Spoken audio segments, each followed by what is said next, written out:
Hello class 7, I am your new SST teacher. My name is Casey Bhutia, or you can call me Casey ma'am. So I'll be starting with you a new chapter, that chapter number 4, the Mughal Empire. So let's begin the chapter. So you know children, India is a very huge country. India एउटा ठुलो country हो. So पहिला चाहिँ इन्डियालाई चाहिँ Indian subcontinent भन्थ्यो. Why? Because Indian subcontinent मा सबै आउँथ्यो. बङ्गलादेश आउँथ्यो, पाकिस्तान आउँथ्यो, अफगानिस्तान आउँथ्यो, इरान आउँथ्यो. तर अहिले चाहिँ when we see them, they are different countries. They are separate countries है. So त्यति बेलाको टाइममा चाहिँ they all were one country, and that was Indian subcontinent. India है, Indian subcontinent भनेर भनिन्थ्यो. So it was a very difficult work for a king to rule the whole Indian subcontinent. Just imagine कत्रो ठुलो थियो होला है. त्यही भएर चाहिँ एउटा राजालाई चाहिँ त्यो डल्लै इन्डियन सबकन्टिनेन्टमा रुल गर्नु चाहिँ एकदमै गाह्रो पर्थ्यो, एकदमै साह्रो पर्थ्यो है. So because the people over there different regionको different एरियाको मान्छेहरूले different religions follow गर्छ. They follow different religion, they follow different tradition, they speak different languages, no? So it was a very difficult work for someone to rule the whole Indian subcontinent.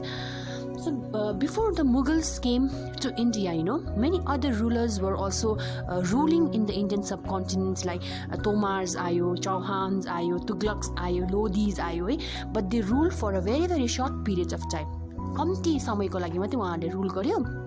But Mughals, they ruled over a very large part of the country, and they ruled for a very very long period of time.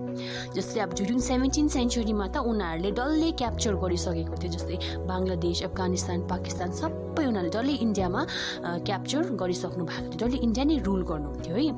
So they but new रुल्सहरू ल्यायो, नयाँ रेगुलेसन्सहरू ल्यायो है. एकदमै उनीहरू efficient थियो काममा, एकदमै मजाले हार्डवर्क गरेर काम गर्नुहुन्थ्यो है. So you know like we follow Mughals in something or the other. अहिले पनि हामीले मुगल्सलाई फलो गर्छ. जस्तै फर इक्जाम्पल इन्डिपेन्डेन्स डेमा our prime minister, he addresses the nation from the Red Fort, right? So Red Fort was built by the Mughals. So before Mughals came to India, Lodhi dynasty Lodhi dynasty थियो. त्यो लोधी डाइनेस्टीको इब्राहिम लोधीलाई, त्यो एम्पायरको इब्राहिम लोधीलाई चाहिँ बाबरले हराएर चाहिँ battle of पानीपतमा he captured Delhi है. अनि त्यहाँदेखि चाहिँ मुगल एम्पायर स्टार्ट भयो. So Babar was the first Mughal emperor. He ruled for almost 4 years, 1526 देखि 1530 सम्म उहाँले रुल गर्नुभयो. सो ही डिफिटेड, उहाँले थुप्रो रुलर्सहरूलाई हराएर थुप्रो एरियाजहरू पनि क्याप्चर गर्नुभयो. After that, Humayun came. Humayun was a son of Babur. Humayun was defeated by Sher Khan at Chausa भन्ने जग्गामा, and he Chausa र कन्नाउजमा, and he ran away to Iran है. So again Humayun ब्याक भएर Safavid Shah भन्ने मान्छे इरानको सँग उनले help लिएर चाहिँ उहाँले चाहिँ फेरि दिल्लीमा क्याप्चर गर्नुभयो है. So after that Akbar came. Akbar was just 13 years old when he became emperor. Right? So he also defeated a lot of rulers. Then after that Jahangir came. Jahangir, he was not as much as efficient as Akbar, but he ruled for almost from 1605 to 1627.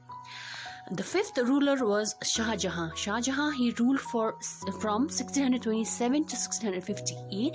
So he also captured a lot of areas. And at last, the last ruler, Aurangzeb, he ruled from 1658 to 1770. It was a very long period. So after Aurangzeb was also a very powerful ruler. After Aurangzeb, a lot of Mughal emperors came, but they was not as powerful as these 6 Mughal emperors. So you thought a Mughal emperor's ka naam, you all have to remember this. Okay, I will be telling you again. The first one is Babur. Babur was the founder. Then Humayun, then Akbar, Jahangir, Shah Jahan,